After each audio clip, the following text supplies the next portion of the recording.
नमस्कार दोस्तों, स्वागत है आप सभी का एक बार फिर जीके प्रिंस अकेडमी पर। तो हम लोग डिस्कस कर रहे थे यूथ कंपटीशन बुक के पीडीओ के री एग्ज़ाम्स के प्रैक्टिस सेट की, और इसमें हम लोग देख रहे थे हिंदी के प्रैक्टिस सेट का। ठीक है, अब इसमें हिंदी का पहला प्रैक्टिस सेट हो चुका है, जिसमें देखिए इसमें पहले देख लेते हैं टोटल 15 सवाल पेपर और मिलाकर प्रैक्टिस सेट मिलाकर दिए गए हैं। इसमें से 7 सवाल पेपर हैं और 8 जो है प्रैक्टिस सेट है। ठीक है, तो अगर हम इसमें विषय वस्तु में अगर हम देखेंगे तो पहला जो है सवाल पेपर इसका हो चुका है।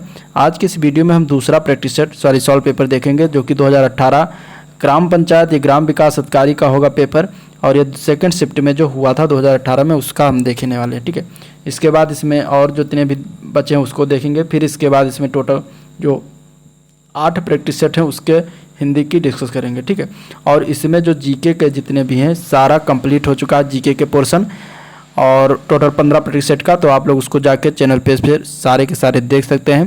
प्लेलिस्ट उसका बना दिया है, इसका लिंक मैं डिस्क्रिप्शन में दे दूंगा, आप लोग वहां से भी इसको जीके के पोर्शन को देख सकते हैं। तो चलिए इस वीडियो को स्टार्ट करते हैं। स्टार्ट करने से पहले अगर आप लोग चैनल पर नए हैं और अभी तक सब्सक्राइब नहीं किया है तो चैनल को सब्सक्राइब करें, साथ में वीडियो पसंद आए तो लाइक करना मत भूलिएगा। ठीक है, चलिए अब 2018 का 2nd शिफ्ट का पेपर देखेंगे। पहला क्वेश्चन अगर हिंदी की बात करें तो निम्नलिखित में से कौन सा पत्र वैयक्तिक पत्र की श्रेणी में आएगा। अब इससे क्या होता है कि आपको ये पता चलता है कि हिंदी में किस तरीके से क्वेश्चन पूछा गया है, और आगे जो है इसमें जो होने वाला री एग्ज़ाम वीडियो का उसमें किस तरीके से क्वेश्चन पूछ सकता है। तो वीडियो को एंड तक देखिएगा तभी इसका फ़ायदा, भरपूर फ़ायदा एग्जाम में मिल पाएगा। तो इस पहले क्वेश्चन का आंसर हो जाएगा सी पार्ट, मित्र को पत्र। ठीक है, इसमें पूछा है कि निम्नलिखित में से कौन सा पत्र वैयक्तिक पत्र की श्रेणी में आएगा, तो होगा मित्र का पत्र। ठीक है, व्यक्तिगत श्रेणी में मित्र को पत्र लिखना व्यक्तिगत श्रेणी में आता है। बाकी इसमें जो व्यापारिक पत्र दिया है, प्रार्थना पत्र है, संपादक के नाम पत्र है, तीनों व्यक्तिगत श्रेणी के पत्र नहीं होते। ठीक है, व्यक्तिगत अथवा व्यक्तिगत पत्र अनौपचारिक पत्र की श्रेणी में आते हैं। व्यक्तिगत पत्र से तात्पर्य ऐसे पत्रों से होता है जिन्हें व्यक्तिगत मामलों के संबंध में पारिवारिक सदस्यों, मित्रों एवं अन्य प्रियजनों को लिखा जाता है। ठीक है, तो राइट आंसर सी पार्ट हो जाएगा। अगला प्रश्न है निम्नलिखित में से कौन से पत्र की विशेषता इनमें से नहीं है। तो इसमें से जो है प्रेषक जो होता है पत्र की विशेषता नहीं होती। बाकी इसमें संक्षिप्तता, क्रमबद्धता और विनयशीलता, ये तीनों क्या है पेपर की विशेषता होती है। ठीक है, एक पत्र की विशेषता जो होती है वो देख लेते हैं। तो पत्र की जो विशेषता होती है वो सरल भाषा शैली में होनी चाहिए, विचारों की सुस्पष्टता होनी चाहिए, संक्षेप और संपूर्णता होनी चाहिए, प्रभावान्वित होना चाहिए। ठीक है, यानी प्रभावकारी होना चाहिए, बाहरी सजावट होनी चाहिए और विनयशीलता उसमें दर्शाना चाहिए या होना चाहिए। और जबकि इसमें जो होता है प्रेषक का जो प्रेषक होता है ये कोई एक विशेषता पत्र की नहीं होती। नेक्स्ट क्वेश्चन है गंदगी की समस्या से पीड़ित मोहल्ले वासियों की ओर से नगर पालिका अध्यक्ष को लिखा गया पत्र निम्नलिखित में से किस किस श्रेणी के अंतर्गत आता है। तो ये आता है शिकायती पत्र के अंतर्गत। आंसर इसका क्या हो जाएगा डी पार्ट, शिकायती पत्र। ठीक है, अगला प्रश्न निम्नलिखित में से कौन सा मूल दीर्घ स्वर नहीं है इनमें से। तो मूल दीर्घ स्वर पूछा गया है, तो देखिए ओ जो है ये मूल दीर्घ स्वर के अंतर्गत नहीं आता। ओ जो है ये संयुक्त स्वर है। ठीक है, मूल दीर्घ स्वर नहीं है।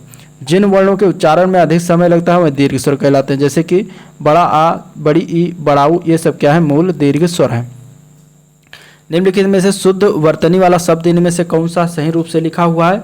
तो अगर हम इसमें ऑप्शन देखेंगे तो सी पार्ट जो है सही रूप से लिखा हुआ है, बाकी सारे गलत लिखे हुए हैं। ठीक है, अगला प्रश्न देखते हैं निम्नलिखित में से शुद्ध वर्तनी वाला इसमें से शब्द कौन सा है। तो उत्तरदायी जो बी पार्ट में दिया गया है ये सही रूप से लिखा हो, बाकी सारे गलत लिखे हुए। ठीक है, संधियाँ कितने प्रकार की होती हैं। देखिए इसमें दिया गया है इसकी संधियाँ 3 प्रकार की होती हैं। अब क्वेश्चन है निम्नलिखित में से कौन सा एक जो है संधि का प्रकार नहीं है।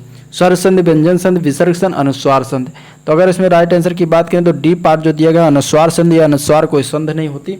इसमें 3 प्रकार की संधि होती है, स्वर संधि, व्यंजन संधि और विसर्ग संधि। ठीक है, बल्कि ये क्या होता है ये अनुस्वार व्यंजन होता है, संधि कोई नहीं होता। ठीक है, तो ये हो गया। नेक्स्ट क्वेश्चन देखते हैं निम्नलिखित में से कौन सा व्यंजन संधि का उदाहरण नहीं है इनमें से। तो व्यंजन संधि का उदाहरण की बात करें तो विद्यालय जो है ये व्यंजन संधि के अंतर्गत नहीं आता। ये जो है स्वर संधि के अंतर्गत आता है। ठीक है, ये किसका स्वर संधि के अंतर्गत उदाहरण। अब बाकी देते हैं जगदम्बा, संतोष, अहंकार, ये सब क्या है व्यंजन संधि के उदाहरण है। स्वर संधि किसे कहते हैं। तो 2 स्वरों के मेल से उत्पन्न विकार या रूप परिवर्तन को क्या कहा जाता है, स्वर संधि कहा जाता है। जैसे कि विद्यालय, विद्या प्लस आलय, यह बनता है विद्यालय, और यह दीर्घ स्वर संधि का उदाहरण है। तो इस तरीके से देखा। और व्यंजन का व्यंजन से अथवा किसी स्वर के मेल होने पर जो परिवर्तन होता है उसे क्या कहते हैं, व्यंजन संधि कहते हैं। जैसे कि जगदम्बा, जगदम्बा को अगर हम तोड़ते हैं तो जगत प्लस अम्बा बनता है। संतोष को अगर हम सम प्लस तोष तोड़ेंगे तो सम प्लस तोष हो जाएगा। अहंकार को अगर हम तोड़ते हैं तो अहम प्लस कार हो जाता है, जो कि ये सब व्यंजन संधि के उदाहरण है। ठीक है, नेक्स्ट क्वेश्चन देखते हैं। देशभक्ति में कौन सा समास है? तो देशभक्ति में समास की बात कर रहा है तो बी पार्ट हो जाएगा। तत्पुरुष समास के अंतर्गत देशभक्ति आता है। ठीक है, और इसका विग्रह का अगर करके देखते हैं तो देश के लिए भक्ति आता है। और इसमें अगर देखते हैं तत्पुरुष के समास की परिभाषा, तो जिस समास में अंतिम पद प्रधान हो वहाँ पे तत्पुरुष समास होता है। ठीक है, तो ये चीज़ें याद रखिएगा। नेक्स्ट क्वेश्चन अगर देखते हैं, अगला क्वेश्चन है पंचवटी में कौन सा समास है? तो पंचवटी में समास की बात करेंगे तो पंचवटी में द्विग समास के अंतर्गत आता है। ठीक है, ये पंचवटी किसका उदाहरण हो जाएगा? द्विग समास का। द्विग समास का अगर विग्रह इसका अगर हम करते हैं पंचवटी का, तो 5 वटों का जो है समाहार, जिस समास का पहला पद क्या होता है, संख्यावाचक विशेषण हो, वहाँ पर क्या हो जाएगा? द्विग समास हो जाएगा। ठीक है, तो जहाँ पे संख्या आ जाएगा वहाँ पे द्विग समास हो जाएगा। अगला क्वेश्चन, अधिकारी में उपसर्ग कौन सा है? तो अधिकारी में उपसर्ग की बात कर रहा है, तो उपसर्ग की बात कर रहा है तो आंसर बी पार्ट हो जाएगा। अधि, अधि क्या है? इसमें उपसर्ग है। ठीक है, अधि से निर्मित, अधि उपसर्ग से निर्मित अन्य शब्द की बात करेंगे तो अधिराज, अधिलाभ, अधिगत, अधिकरण, ये सब अधि उपसर्ग से निर्मित शब्द हैं। नेक्स्ट क्वेश्चन देखते हैं। निम्नलिखित में से कौन सा शब्द इसमें छोटा आ उपसर्ग नहीं लगता है या लगा है? तो इसमें अगर हम देखेंगे तो अनुज जो है इसमें उपसर्ग नहीं लगा हुआ है। ठीक है, दिए गए शब्द में अगर देखेंगे तो अकथ, अभेद और अचूक में छोटा आ उपसर्ग लगा है, लेकिन अनुज में क्या है? छोटा आ उपसर्ग नहीं है। आ उपसर्ग से निर्मित अन्य शब्द की बात करें तो अयोग्य, अजर, अचल, अवैतनिक, ये सब क्या है? आ उपसर्ग से अन्य शब्द हैं। निम्नलिखित में से किस शब्द में नी प्रत्यय नहीं लगा है? नी प्रत्यय की बात करेंगे तो इसमें क्या? नौकरानी, नौकरानी में क्या है? नी प्रत्यय नहीं लगा है। बाकी शेरनी, मोरनी, कुटनी, इसमें सब में क्या है? नी प्रत्यय लगा है। ठीक है, नौकरानी में क्या है? नी प्रत्यय नहीं, इसमें प्रयुक्त प्रत्यय आनी है। ठीक है, याद रखिएगा। नेक्स्ट क्वेश्चन है, निम्नलिखित में से कौन सा शब्द इनमें से तत्सम नहीं है? तत्सम की बात कर रहा है, कौन सा इसमें से नहीं है? तो कूची जो शब्द है ये तत्सम शब्द नहीं होता। बाकी कपाट, कीटक और कुंभकार ये सब तत्सम शब्द के अंतर्गत आते हैं। कूची का तत्सम होता है कुर्चिका। ठीक है, याद रखिएगा, कूची का तत्सम क्या होता है? कुर्चिका। कपाट का तद्भव क्या होता है? तो कपाट का तद्भव कीवाड़ होता है। और कीटक का तद्भव क्या होता है? तो कीटक का तद्भव कीड़ा होता है। कुर्चिका का तद्भव होता है कुंची, और कुंभकार का तद्भव होता है कुम्हार। ठीक है, अगला प्रश्न है कि निम्नलिखित में से कौन सा शब्द तद्भव है इनमें से? तद्भव शब्द की बात करा तो इसका राइट आंसर क्या हो जाएगा? तद्भव शब्द इनमें से बताना है कौन सा हो जाएगा, तो राइट आंसर हो जाएगा डी पार्ट। ठीक है, पत्ता जो है वो तद्भव शब्द है। पत्ता क्या है? तद्भव शब्द है। पत्ता का तत्सम होता है पत्र। ठीक है, जबकि पक्ष, पक्षी और पतन ये सब क्या है? ये सब तत्सम शब्द हैं। ठीक है, अब इसमें देखेंगे तो पक्ष का तद्भव क्या है? पाक होता है। पक्षी का तद्भव पक्षी इस तरीके से लिखा हो तो हो जाएगा तद्भव। पतन का जो होता है तद्भव होता है पढ़ना। ठीक है, नेक्स्ट क्वेश्चन देखते हैं। निम्नलिखित में से कौन सा इसमें से शब्द तत्सम है? तत्सम शब्द की बात कर रहा है तो इसमें से तत्सम जो हो जाएगा वो हो जाएगा शोभन। ठीक है, शोभन क्या है? तत्सम है। ठीक है, और इसमें अगर हम देखेंगे तो सोहन, जो सोहन इसका क्या हो जाता है? इसका तद्भव क्या होता है? सोहन होता है। अन्य तत्सम रूप देख लेते हैं तो 16 का तत्सम क्या हो जाएगा? 16 का तत्सम होता है षोडश, और सोता का तत्सम स्रोत, सोना का तत्सम स्वर्ण होता है। ठीक है, नेक्स्ट क्वेश्चन, उत्पत्ति के आधार पर जो है 4 भेद किए गए हैं। निम्नलिखित में से कौन सा एक भेद इसमें से गलत है? तो उत्पत्ति के आधार पर शब्दों के 4 भेद दिए गए हैं। ठीक है, और इनमें से निम्नलिखित में से कौन सा शब्द भेद गलत है? तो वो भेद है यौगिक। ठीक है, यौगिक जो है ये कोई भेद प्रकार नहीं होता। बाकी तत्सम, तद्भव, विदेशी ये सब होते हैं। ठीक है, उत्पत्ति के आधार पर बल्कि ये जो यौगिक है ये रचना या बनावट के आधार पर शब्द का एक भेद है। उत्पत्ति के आधार पर शब्द जो होते हैं वो 4 भेद होते हैं। कौन कौन से होते हैं? तो पहला तत्सम, दूसरा तद्भव, तीसरा देशज, चौथा विदेशी शब्द। ठीक है, नेक्स्ट क्वेश्चन देखते हैं। अगला प्रश्न है, निम्नलिखित में से कौन सा शब्द समूहवाचक संज्ञा नहीं है? इनमें से समूहवाचक संज्ञा की बात कर रहा है तो इसमें दौड़ जो होता है ये समूहवाचक संज्ञा नहीं है।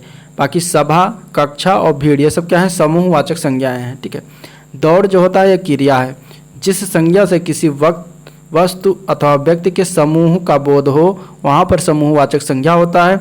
जैसे कि सभा, कक्षा, भीड़, यहाँ पे क्या होता है? ज़्यादा लोग होते हैं तो ये समूहवाचक संज्ञा का उदाहरण होता है। ठीक है, नेक्स्ट क्वेश्चन है, निम्नलिखित में से कौन सा शब्द द्रव्यवाचक संज्ञा? इनमें से द्रव्यवाचक की बात करेंगे तो ये हो जाएगा आपका सी पार्ट दूध क्या है, द्रव्यवाचक आता है, ठीक है। बाकी खटाई मिठाई ठंड ये सब द्रव्यवाचक संज्ञा नहीं है। जिस संज्ञा से नाप तौल की आल वाली वस्तु का बोध हो उसे द्रव्यवाचक संज्ञा कहते हैं। जैसे कि लोहा, सोना, चांदी, दूध, पानी, तेल ये सब द्रव्यवाचक संज्ञा के अंतर्गत आएंगे। द्रव्यवाचक संज्ञाएं सदैव एक वचन में प्रयुक्त होती हैं, जबकि खटाई मिठाई ये सब क्या है, ये भाववाचक संज्ञा के अंतर्गत आता है, ठीक है। वो आप ही चला गया, वाक्य में रेखांकित शब्द जो है आप, ये सर्वनाम के किस भेद का ये उदाहरण है, ठीक है। यानी आपको बताना है कि इसमें जो है कौन सा ये सर्वनाम है आप, तो आप जो है ये सर्वनाम निजवाचक सर्वनाम होता है। आंसर क्या हो जाएगा, बी पार्ट निजवाचक सर्वनाम, ठीक है। आप क्या है, निजवाचक सर्वनाम है। जिस सर्वनाम से कर्ता का बोध हो वहाँ पर निजवाचक होता है। पुरुषवाचक सर्वनाम में 4 हैं, मैं, तुम, वह, हम, ठीक है। निश्चयवाचक सर्वनाम में भी 4 हैं, यह, वो, ये, वह, ठीक है। इसके बाद संबंधवाचक सर्वनाम है जो कि जो सो आता है, संबंधवाचक बताता है। अनिश्चयवाचक सर्वनाम में कोई कुछ आता है, ठीक है। इसके बाद प्रश्नवाचक सर्वनाम में कौन क्या आता है। ये याद रखिएगा, इतने सारे सर्वनाम है जो कि आपको जानना चाहिए। नेक्स्ट क्वेश्चन है, गिलास में थोड़ा दूध है, वाक्य में रेखांकित शब्द विशेषण के किस भेद के अंतर्गत आएगा। थोड़ा शब्द जो रेखांकित किया हो ये कौन सा विशेषण के अंतर्गत आता है, तो ये परिमाणवाचक विशेषण के अंतर्गत आता है। आंसर इसका ए पार्ट हो जाएगा, परिमाणवाचक, ठीक है। किसी वस्तु की नाप तौल का बोध कराता हो, अतः वाक्य में रेखांकित शब्द जो है परिमाणवाचक विशेषण के अंतर्गत आ जाएगा। अन्य परिमाणवाचक विशेषण की बात करें तो शेर भर, तोला भर, थोड़ा पानी, कुछ पानी, ये सब क्या है, परिमाणवाचक विशेषण है। संख्यावाचक विशेषण क्या होता है, जैसे कि हर एक, प्रत्येक, एक एक, दोनों, तीनों, चारों, दूना, तिगुना, आधा, 2, 1, 3, ये सब क्या है, ये संख्यावाचक है। गुणवाचक विशेषण में दुर्बल, छोटा, मोटा, हरा, लाल, पीला, शांत, भरा, भला, बुरा, उचित, ये सब क्या है, गुणवाचक सर्वनाम, ठीक है। नेक्स्ट क्वेश्चन, क्रिया के मूल रूप को क्या कहा जाता है। क्रिया के मूल रूप को धातु कहा जाता है। आंसर इसका बी पार्ट हो जाएगा, धातु, ठीक है। धातु क्रियापद के उस अंश को कहा जाता है जो किसी क्रिया के प्राय सभी रूपों में पाया जाता है। सार्थक धन समूहों को क्या कहते हैं, शब्द कहते हैं। और जब इन्हीं शब्दों को वाक्य में प्रयोग करते हैं तो उन्हें पद कहते हैं, और पद को रूप भी कहा जाता है। वाक्य में प्रयोग करने के योग्य के बाद ही पद या रूप कहलाता है। मैं वहाँ होकर आया हूँ, वाक्य में अव्यय शब्द कौन सा है। अव्यय शब्द की बात करेंगे तो वहाँ शब्द क्या है, ये अव्यय हो जाएगा, ठीक है। बी पार्ट इसका राइट आंसर हो जाएगा। अव्यय ऐसे शब्द को कहते हैं जिसके रूप में लिंग, वचन, पुरुष, कारक इत्यादि के कारण कोई विकार उत्पन्न नहीं होता, वहाँ वो अव्यय शब्द हो जाएगा, ठीक है। अब इसमें क्या होता है कि इनका भी आता है अव्यय कौन कौन से, अभी, यहाँ, वहाँ, ये सब क्या है, ये अव्यय शब्द हैं। उसने कटोरा भर दूध पिया, वाक्य में अव्यय शब्द बताना है।